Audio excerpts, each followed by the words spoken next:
बात करते हैं एक ऐसी चीज की जो सच में आपकी लाइफ बदल सकती है, ग्रोथ माइंडसेट। सुनने में सिंपल लगता है, लेकिन असल में ये आपकी सोच, आपके डिसीजंस, आपकी पूरी लाइफ को शेप कर सकता है। और देखो, ग्रोथ माइंडसेट का मतलब सिर्फ ये नहीं है कि मैं पॉजिटिव सोचता हूँ। असल में ये एक बिलीफ है कि आपकी एबिलिटीज, आपकी इंटेलिजेंस, आपकी स्किल्स, ये सब स्टैटिक नहीं है।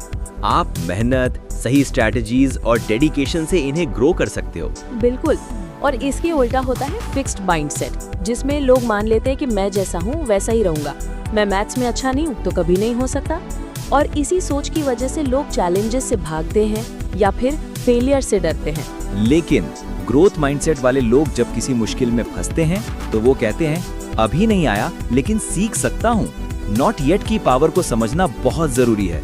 इमेजिन करो, हर बार जब आप फेल होते हो तो आप सोचो इस बार नहीं हुआ, नेक्स्ट बार बेटर करूंगा। और यही माइंडसेट हमें प्रॉब्लम्स को अलग नजरिए से देखने में हेल्प करता है। जैसे कोई चैलेंज आया तो ग्रोथ माइंडसेट वाला इंसान बोलेगा इससे क्या सीख सकता हूँ। वो प्रॉब्लम को दीवार नहीं, सीढ़ी मानता है। और फेलियर्स, ग्रोथ माइंडसेट में फेलियर एक टीचर है।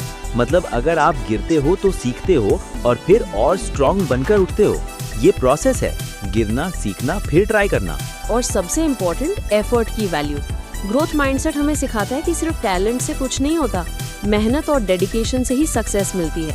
जब आप मान लेते हो कि मेरी मेहनत मैटर करती है तो हार मानना मुश्किल हो जाता है। एक एग्जाम्पल लेते हैं। मान लो आप कोई नई टेक्नोलॉजी सीख रहे हो और स्ट्रगल कर रहे हो।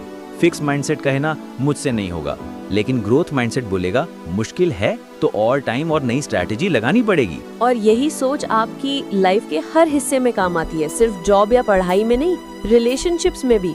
ग्रोथ माइंडसेट वाले लोग दूसरों की सक्सेस से जेलस नहीं होते, बल्कि इंस्पायर होते हैं। फीडबैक को इंसल्ट नहीं, इम्प्रूवमेंट का मौका मानते हैं। और इसी वजह से उनके रिलेशनशिप्स स्ट्रांग होते हैं, टीम वर्क बेहतर होता है। रिसर्च भी यही दिखाती है कि ग्रोथ माइंडसेट वाले लोग एकेडमिक्स में भी अच्छा परफॉर्म करते हैं और प्रोफेशनल लाइफ में भी। और एक और बेनिफिट, स्ट्रेस और एंजाइटी कम हो जाती है। जब आप खुद को परफेक्शन के प्रेशर में नहीं डालते तो एक्सपेरिमेंट्स करने और गलती करने की फ्रीडम मिलती है। इससे आप ज्यादा खुश रहते हैं। और रेजिलियंस मतलब लचीलापन। ग्रोथ माइंडसेट से आप हर सेटबैक के बाद बाउंस बैक कर सकते हो। फेलियर्स आपको तोड़ते नहीं बल्कि और फ्लेक्सिबल बनाते हैं। और ये जर्नी कभी खत्म नहीं होती। ग्रोथ माइंडसेट कोई मैजिक ट्रिक नहीं है, ये एक प्रोसेस है। हर चैलेंज एक नया लेसन है, हर गलती एक नया मौका। और सोचो, अगर आप आज से ये माइंडसेट अपना लो तो अगली बार जब कोई मुश्किल आए खुद से कहो ये मुश्किल है लेकिन मैं सीख सकता हूँ। मेरा दिमाग मसल की तरह है, जितना यूज करूंगा उतना स्ट्रॉन्ग बनेगा। ग्रोथ की पावर को